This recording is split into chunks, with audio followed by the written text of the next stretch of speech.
Hello. Today I'm going to be talking about Chapter 8 of my book, Philosophizer's Bible. And the chapter has a rather peculiar title. What is?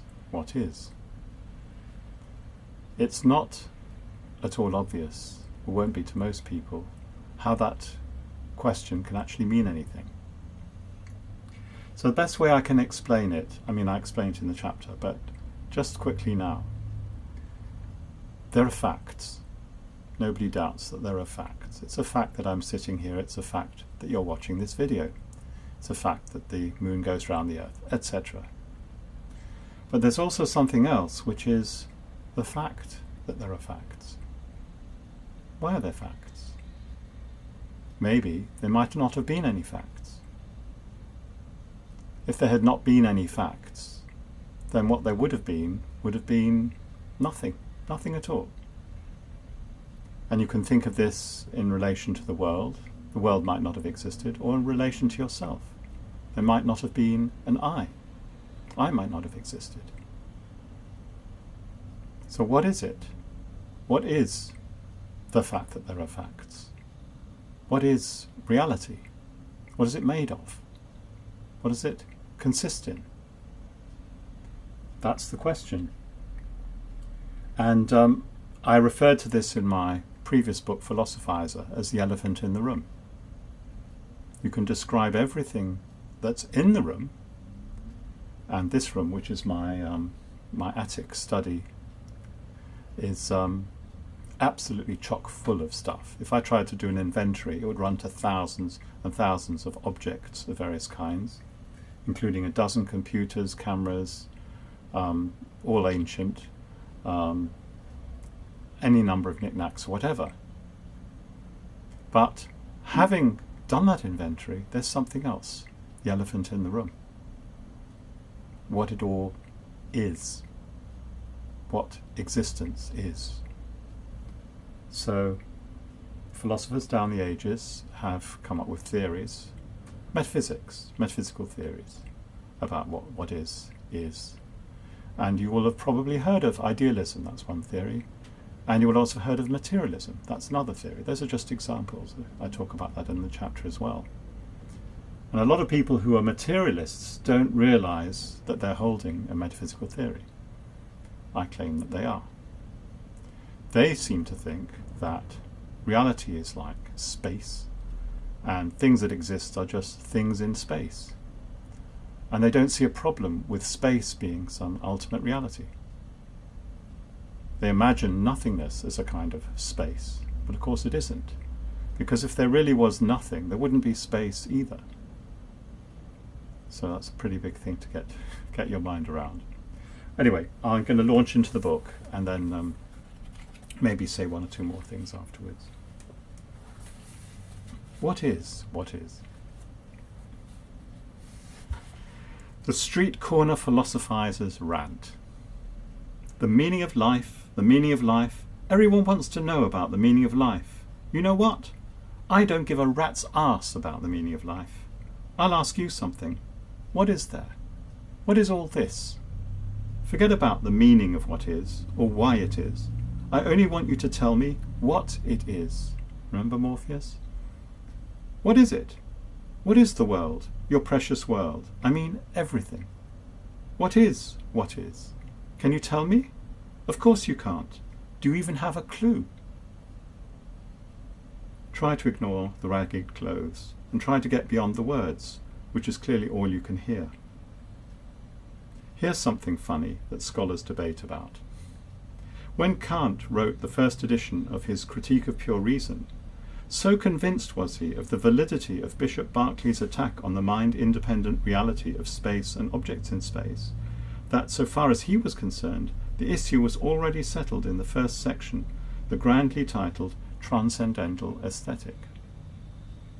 The very idea that our spatial world is something in itself is absurd. You don't have to have read the critique. Everything will be explained soon. Stung by criticisms that his supposedly original theory of transcendental idealism was merely a variant on Berkeley's idealism, according to Berkeley, to be is to be perceived, Kant had another go at explaining the point in the second edition, in his newly added Second Refutation of Idealism. As philosophers too often do, Kant created a straw man Berkeley to knock down, and then proceeded to claim Berkeley's theories as his own. Well, that's my take, but I think a lot of scholars would actually agree with me, not that I'm appealing to their authority. With a slight modification, that Berkeley's ideas in God's mind is a notion we mere humans can know nothing about, a mysterious noumenon. You can get to see Berkeley's point for yourself, even if you've never once been tempted by idealism. There is a way to do it, a knack. Remember I talked about the knack of seeing the question? This is an exercise you can try in your own time. Whatever you do, don't go looking for help from an academic philosopher explaining what Berkeley meant. It would be no great loss if all the books ever written about Berkeley were put on the bonfire. Just read Berkeley. That's a very arrogant thing to say, actually, but it's unfortunately largely true. Here is a clue. When you look out onto the world, according to Berkeley, you are looking at the inside of God's mind. Wow. John Foster, in The Case for Idealism, 1982, neatly shows how arguments for materialism and idealism are perfect mirror images of one another. Materialists believe that there exists a way to define all mental entities in material terms. But guess what? Idealists believe that there exists a way to define all material entities in mental terms. And they do it, too, using exactly the same logical formula. There is an elephant in the room. Or is there? It seems there are no less than 4 possibilities. There's no metaphysical elephant, just ordinary facts. The elephant is material. The elephant is mental. The elephant is both material and mental. There are further complications, we needn't go into that now. What is ordinary facts, like the fact that I'm writing this now, or the fact that Paris is the capital of France. What is about the elephant in the room, supposing that there is one. For example, am I mental or material or both? Is Paris mental or material or both? Okay, that was just an example of the kind of question you can get into when you ask what is. I say more about this in Philosophizer. There are other examples of metaphysical questions which we will come to in due course. However, this time I want to look at the question in a different way. Right at this moment, sitting at my desk, my face is bathed in sunlight.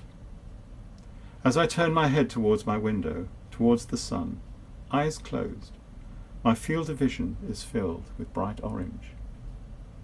I can feel the warmth on my eyelids, warmth that as electromagnetic radiation began its journey 93 million miles away, or 5 minutes ago.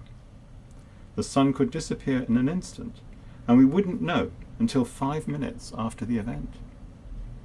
How do I know that? It's a simple maths calculation according to basic college physics.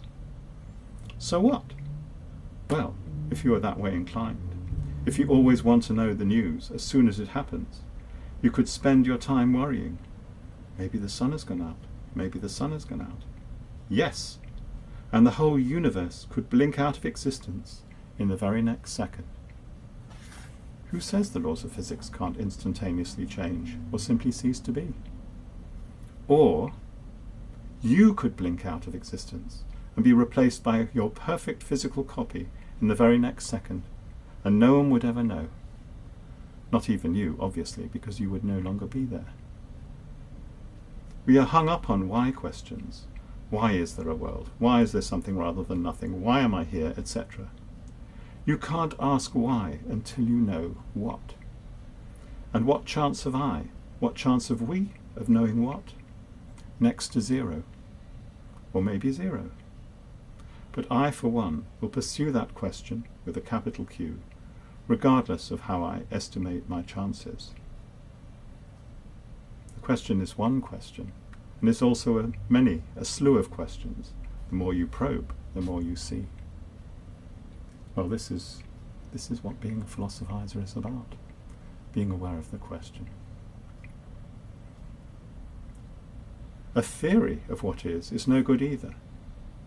Anyone can have a theory. The pre-Socratic philosophers had theories galore.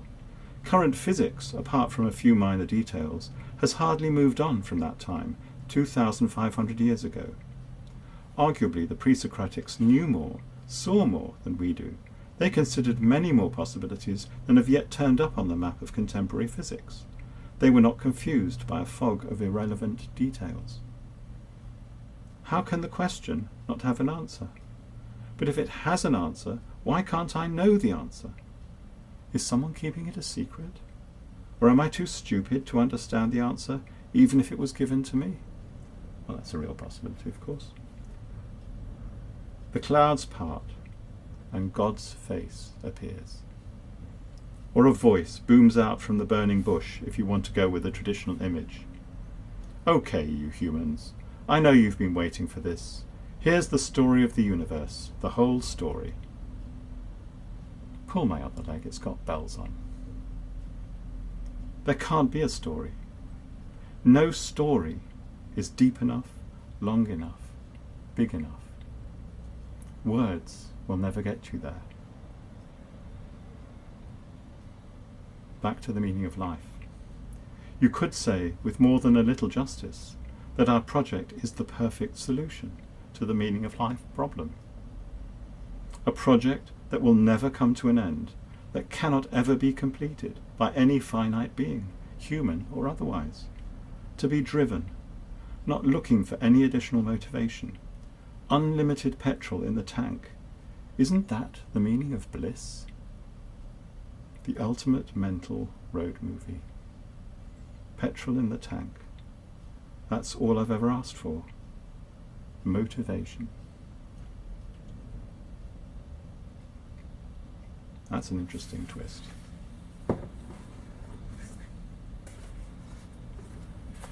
You see, being a philosophizer is to be driven in the way I just described.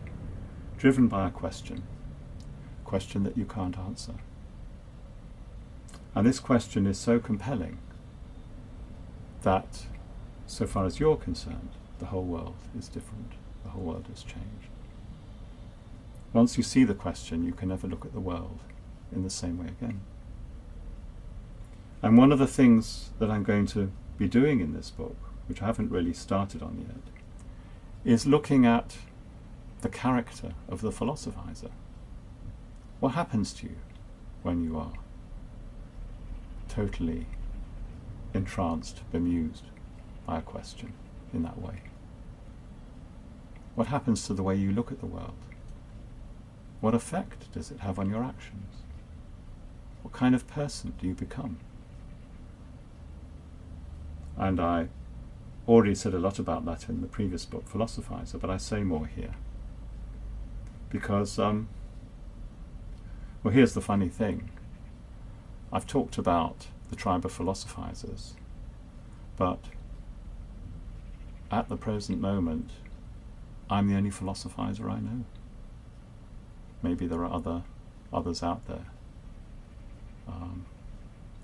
but I've yet to meet them.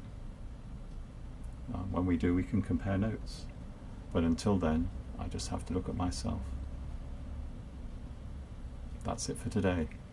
Bye.